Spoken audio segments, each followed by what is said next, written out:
Did you know that China released a Mulan movie this year as well? Hang on, that's not quite right. They released 2 Mulan movies this year.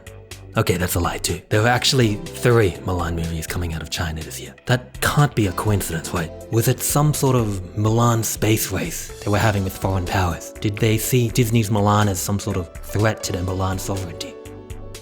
Well, China shouldn't have worried, because Disney's live-action Mulan is bad.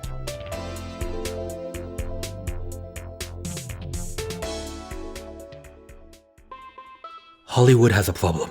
In favor of new franchises, new ideas, new stories, it's churning out remakes, sequels, and successors. I'm not saying that every remake, every sequel is worse than its source material, but there's definitely a feeling that the successors aren't living up to their progenitors. Why is that? Putting aside any of the notoriety surrounding the movie regarding China, corporate hypocrisy, and cultural/actual genocide, Disney's 2020 Mulan is painful to watch. It feels like a movie made by non-humans. It's Sweatshop entertainment, a collection of high-budget sights and sounds put together by suits who've long forgotten what emotion was, where the deciding factor for the creation of the story is risk management. You know those corporate jingles you hear in the background of bank ads and insurance company lobbies, put together with the express purpose of being as inoffensive as possible? Bland, joyless, designed to be heard but not listened to. Music that elicits zero emotion, good or bad. Here, let me just play you one.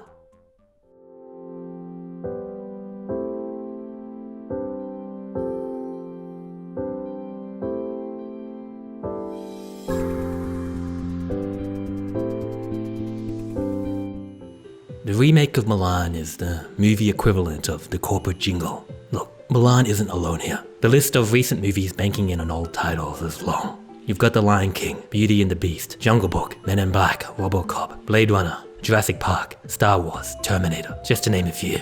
All with varying levels of quality and success.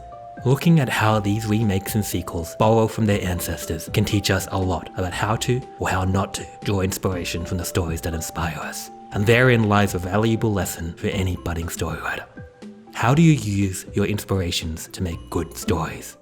There's nothing new under the sun. We're all drinking from the same water. The things that move us, the things that make up our thoughts, dreams, fears, expectations, they didn't just spring up out of nowhere. We might not be making a remake, but when we write, we certainly are borrowing from those that came before.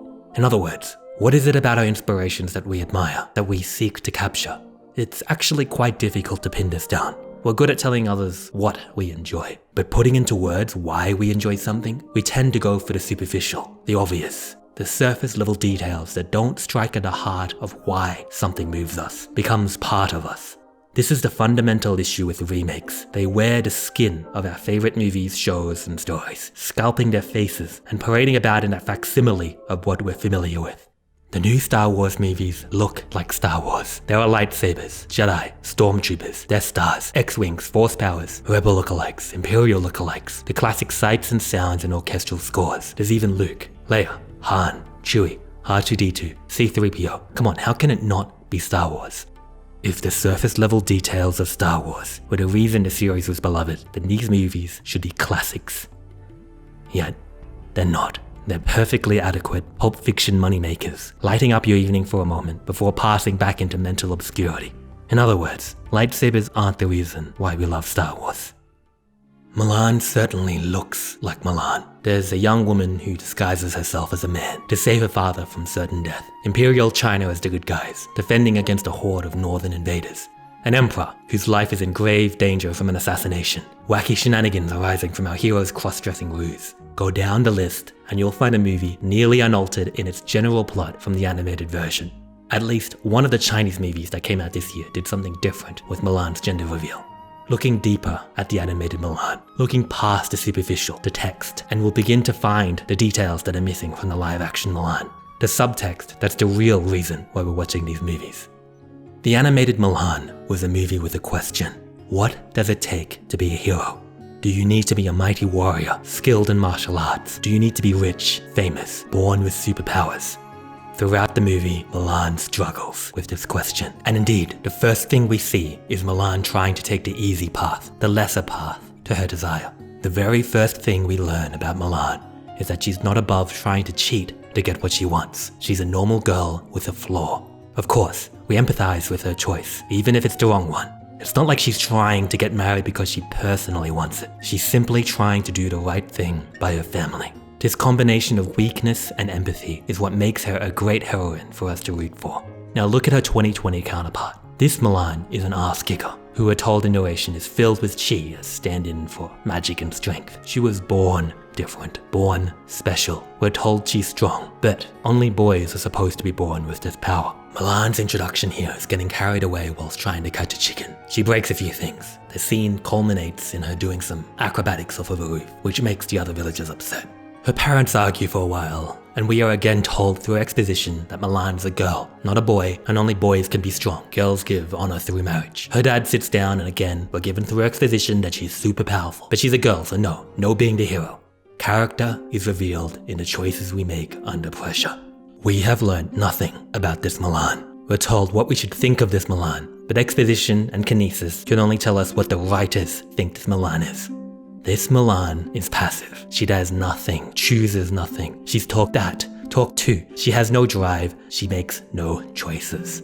When Mulan comes of age to be judged for marriage, we get a similar-ish montage to the animated movie of her getting prepared. The one little bit of character we get is her making a grim face at the prospect of marriage. Okay, got it. She doesn't want to get married. Though in this movie, she is again a passive character. She just kind of goes along with it. No cheating, no hidden notes, just passive acceptance of her place. During the matchmaking, a spider shows up. She tries to hide it. Chaos ensures, and she tries to save a bunch of cups from being destroyed and more martial acrobatics. Somehow, this is her fault, and she fails the matchmaking. So the end result is similar to the animated version. Some shenanigans play out. In the animated version, a cricket placed by her well-meaning grandmother is the catalyst. Yet, the cricket scene feels more complete, more satisfying.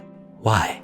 Well, Mulan tries to cheat her way into passing the matchmaking test. We understand she's doing it out of a sense of devotion to her family. We also understand it wasn't the right thing to do. Cheating is bad, and if she wasn't so lazy, she would have just memorized the lines. So when the cricket ruins the day, it feels like a karmic sense of punishment, like the story world is punishing her for choosing to take the easy path, the wrong path. The spider scene feels superficially similar, yet carries none of the story weight the cricket scene in the animated Mulan did. The spider feels random, out of place, like it was plucked out of the aether purely for there to be something happening. A copied scene, traced with that sense of why the scene existed in the first place. The cricket punishes Mulan for her weakness and establishes Mulan's initial character well. We know a lot about this Mulan, what her strengths and weaknesses are, what she desires, what she's willing to do for them. The spider does none of these. Mulan is further victimized. We learn nothing about 2020 Mulan as a character, except she kind of doesn't want to get married, but will passively go along with it anyway, neither helping nor hindering the efforts of her family to get her married. Alright, so it's at this point when the two Mulans face a pivotal moment in the story, the inciting incident. The inciting incident is the one choice that propels the story forward. It's the critical juncture that serves to put the hero on their path. It's the point of no return, the call to adventure. For both Mulans, it's the call for a man from every family to serve in the army. Of course, Mulan doesn't want her ailing father to fight. The animated Mulan has an outburst. She's critical of China, the absurdity in dying for honor. The 2020 Mulan is simply upset that she can't fight because she's not a man. And that's when both make the choice to disguise themselves as boys and fight in their father's stead. And through this, another key difference becomes clear between the two Mulans. One of these Mulans has just made a much more courageous decision than the other. A piece of story writing advice goes like this. Whenever possible, pair your hero to the action path that they're least suited for. It means that the hero shouldn't be doing what they're already good at. Why? Because you don't grow by doing what you already know. You don't learn anything by treading a comfortable path. The protagonist of Jurassic Park, the aging bionic archaeologist Alan Grant, is a man mired in the past. His distaste for the future, for new things, is shown throughout the movie. It's what causes him to have to take the job of going to Jurassic Park in the first place. So what does Grant have to do in the movie? He has to take care of two children, the very symbol of the future. The writers make a clear choice to make him, of all people, fend for them. And through taking care of these two children, Grant learns to value what the future can bring and grows. The animated Mulan makes a choice with weight. She's a normal girl, never shown with any martial prowess, who's lived a peaceful life thus far. She struggles to simply unsheath her sword. This girl makes a choice to disguise herself as a man and become a soldier, perhaps the ultimate symbol of discipline and duty, something that goes against everything we've learned about her to this point. The 2020 Mulan?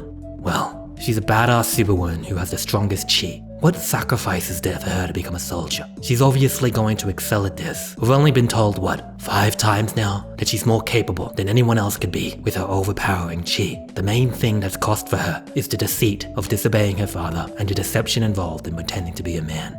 Again, it pales in the face of the choice that the animated Mulan makes. The two films then follow Mulan's journey from village girl to disciplined soldier. Except, the 2020 Mulan is already exceptional. She shows off her prowess with a spear, and her commanding officer brings her in to ask why she hides her powerful chi and wants her to marry his daughter. The closest thing to failure she's shown doing is missing a shot with an arrow and spilling some water in a training exercise. Mulan learns nothing about herself she didn't already know. She's as strong as she always believed herself to be. The animated Mulan starts off her training as public enemy number 1, with some misguided advice on how to be manly. A Rube Goldberg-esque series of events occur, culminating in her being put at the bottom of the totem pole. Do you see a pattern here? The 2020 Mulan has nowhere to grow. She is more powerful, more strong, less flawed than the animated Mulan. And thus, the 2020 Mulan is static, unchanging, a cardboard cutout of a real human being, paraded about as a paragon of heroism. She faces nothing that could be called adversity. The animated Mulan fails. She struggles through being hated, being unpopular, being the weakest, the fool and gesture of the group. She's last in everything they do. Even if that bar is set low, everyone else is failing too. And yet, even being told to pack up and go home, she maintains her will. We learn something about this Mulan. In the face of failure, she won't back down. She has an intensely strong spirit. Not many people could sit through being called a failure, being bullied and looked down upon, and still put 100% in. And we see her turning her guile into ingenuity, her weakness being honed into her strength. She learns to use her will and smarts to overcome her obstacles. What does it mean to be a hero? The animated Mulan movie asks. Well, we're beginning to learn a possible answer in the animated Mulan's character arc. Her spirit inspires everyone else to be greater. She brings people together, not because she's stronger or faster or even smarter than everyone else, but because she never wavered, even in the face of failure. What question is posed by the 2020 Mulan? It's obviously not the worth of a hero. In the year 2020, a hero is someone who is born powerful. Your worth is determined at birth by the amount of might you're born with. That's never questioned. The weak follow the strong. So, then what? It's not a woman can do anything a man can do, because Mulan isn't just a woman. She's the Imperial China equivalent of Superman. She's special. No one else can do what she does. Not man, not woman. It's not duty to family, because that's never in question, not once throughout the movie. She never questions the need to be true to her family. The rest of the movie, in fact, has very little to do with family at all. Duty to country? Well, there's a scene after Mulan is exiled for being a woman, where she's offered a choice to forgo her country. So, the antagonist of the 2020 Mulan has a dragon. Not a real dragon, a kind of sidekick that's supposed to serve as an opposing force to the hero. She's a woman powerful in chi as well, like Mulan, who partnered with the big bad, the Khan, to establish a world where she wouldn't be called a witch. The dragon wants Mulan to ally with her. Out of a sense of camaraderie, I guess, Mulan turns her down and rushes off to convince her regiment to save the emperor from an assassination from the Khan. You could argue that this is the thematic argument of the movie, devotion to country. But Mulan has never even questioned China in this version, and it never comes up again. So no, that's not it either. A theme has to run through the very lifeblood of the movie for it to be true, not haphazardly thrown in the middle of the movie. It must be an argument, a true back and forth appeal of ideals. The answer is, there is no question posed by the 2020 Mulan. Mulan is born special, passively goes through the story, chooses to do the obvious thing and fight the enemies of China, comes out the other side having learnt nothing she didn't already know about herself. So some fighting happens. Mulan is outed as a woman, is exiled from the army, and rushes off to stop an assassination plot in the imperial city. There are some superficial changes here and there, but ultimately, that's the gist of it. The end is the most important aspect of any story. It is where the revelation occurs, and the hero learns who they truly are for the first time. The thematic argument becomes clearest at this point, as the revelation that occurs is the argument made visible. In the animated Mulan, the revelation that occurs is simple. When Mulan rides through the city, attempting to convince her former comrades that the Emperor is in danger, she is rebuffed by the captain. The attack happens, and the army is left helpless outside the walls of the castle. And then, Mulan comes up with a plan. Her comrades, they turn to her, follow her, and complete their arcs. The rousing song, "I'll Make a Man Out of You," is used again, in a great, slightly ironic callback, as they show what it truly means to be a man. It's not the clothes you wear, not the strength of your arm, but the courage and determination to do the noble thing. Being a man isn't really about being a man at all. And being a hero isn't either.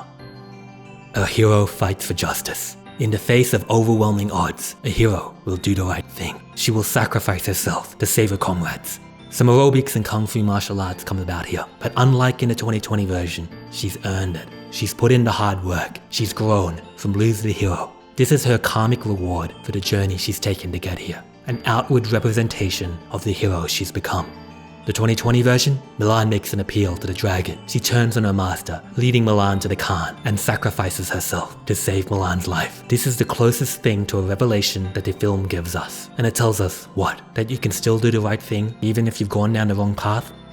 Alright, what's that got to do with Mulan's path? She's never considered to have done anything wrong. The army exiles her in this version for like 5 minutes before taking her back. Mulan battles the Khan and beats him in one-on-one combat, but not before this happens.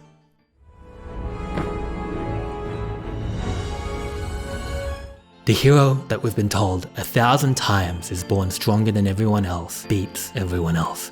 What a surprise. There wasn't any doubt Mulan would beat the Khan, not in the audience's mind, not in Mulan's mind. Her worldview is kept static. Accolades are given. She turns down an offer to join the Emperor's Guard, returns home, meeting with Dad, a gift of a sword with a new pillar of virtue, devotion to family, and another offer to join the Emperor's Guard, which I guess she takes now. And roll credits. Look, the latest Mulan fails in a lot of ways. You could pick on its flat characters, unsatisfying character arcs, a lack of understanding of what makes for a good hero, no real adversity, the list goes on. But those are all problems that can be solved with some effort. The real problem with the remake can't be fixed with a bit of spit and polish. You see, the heart of story is a journey of character. They begin with crucial flaws that prevent them from achieving their desires. Through their struggles, they are reforged into something new, either being made whole or destroyed in the process. How they are made whole or brought low is the most personal part of the story, at least from the writer's point of view. It is you telling your audience how you believe life should be lived, the proper way to live well, a life lesson that you're imparting to your audience. It's been part of our story since we sat around in front of campfires, listening to shamans tell us lessons about the sun and stars. If your plot, the tangible kinesis of events, is the face of your story, your thematic argument, the life lesson that pulses underneath, is the soul. A remake? No, it's more general than that. A story needs a reason to exist. You need to have something you wish to say. Without this crucial element, your story is nothing more than a cardboard cutout of reality, a thin veneer of insubstantiality. Your story might entertain, but it will neither move your audience nor evoke emotion. Here's a question you might be asking. Sure, okay, I need to have something I want to say, but how do I know what that is? I cover this more in depth in my thematic argument video, but to go over it quickly, there are 2 ways to go about this. You might have a way of viewing life that's important to you. Maybe you feel strongly about making the most out of life, even if it's painful or ugly. Or maybe you feel life is inherently unfair and we need to just learn to live with it. If you do, you'll likely find it easier to write from the thematic argument you're trying to make. The writers who worked on Little Miss Sunshine wrote a script like this, starting with that kernel of truth they wish to express to the world. But more often than not, I found that writers start without a clear idea of their argument. That's fine. Terminator began as a fever dream that James Cameron had, a metal skeleton with glowing red eyes emerging out of a pitch-dark night into a sea of fire. That one image was enough for Cameron to begin making the script. Our inspirations, movies, books, shows, are another source of the wellspring of creativity that powers us as writers, the font of ideas that form the primordial soup that our stories are made of. My advice is this: write all of your inspirations down. Movies, books, scenes, snippets of dialogue, theme, dreams, conversations you've had or overheard, news articles, whatever, and look deeply at them. Pull out the strings that tie them together, the hidden meaning behind your notes. You will find it paints a picture of your soul. So, what does this have to do with remakes in Mulan? A remake should be a good story in of itself. They have to abide by the same rules that guide every other story. They just have some extra constraints on some of the elements. A good remake will pull apart the tapestry of their source material, examine the threads, and find hidden truths and meaning in the work. No two people pull the same things out of the amorphous material that makes up a story. Each person's unique life experiences, philosophy, perspective on the world will shape the way they think. If you take the low path and simply trace what's come before, with little regard for why, you will end up with a soulless film that can do nothing but ape what's come before. The problem with Mulan is deeper than tracing though. The remake of Mulan has nothing to say. It has no reason to exist. The changes that were made to the film contributed nothing to a grander vision of truth. The answer to every question of why did they change this comes back to corporate risk assessment.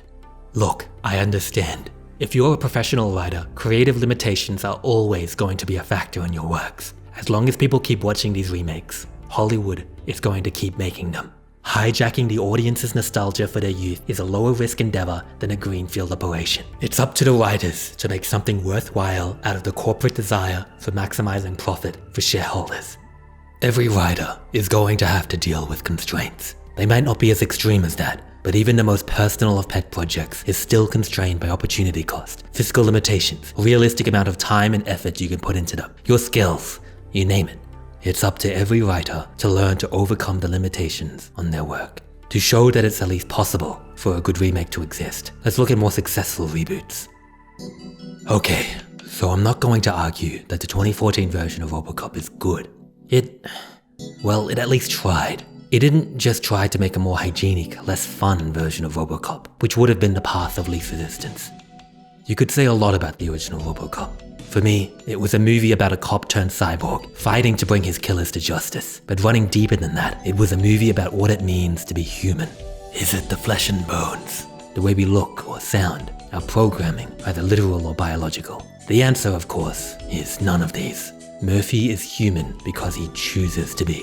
No matter if his body is metal or his mind programmed by Omnicore, by the end of the movie, Murphy chooses to be human. His moral compass, his memories of his past life, however fleeting, make him a cop and a good man. The reboot of RoboCop is still, at its heart, a movie about a cop turned cyborg, fighting to bring his killers to justice. But the current that runs deeper has been altered. Here, Murphy retains all his memories. He isn't a robot learning to be human again. He is a human being trapped in a body that's no longer his own, sharing a mind with a computer that he doesn't even realize can override him. It's far more sinister, and it raises questions about free will, the immorality of corporate interests, and does a serviceable job of subverting the powerful action hero. Well, at least for one scene. The writers didn't really keep this energy up through the movie, but at least they tried to do something new, tried to inject their own thematic argument into what could have been a mindless flick. Do you see the pattern? The writers pulled apart their inspirations, laid them out in front of themselves, picked out the underlying themes, the questions that arose from the material, and then they used that to make something new.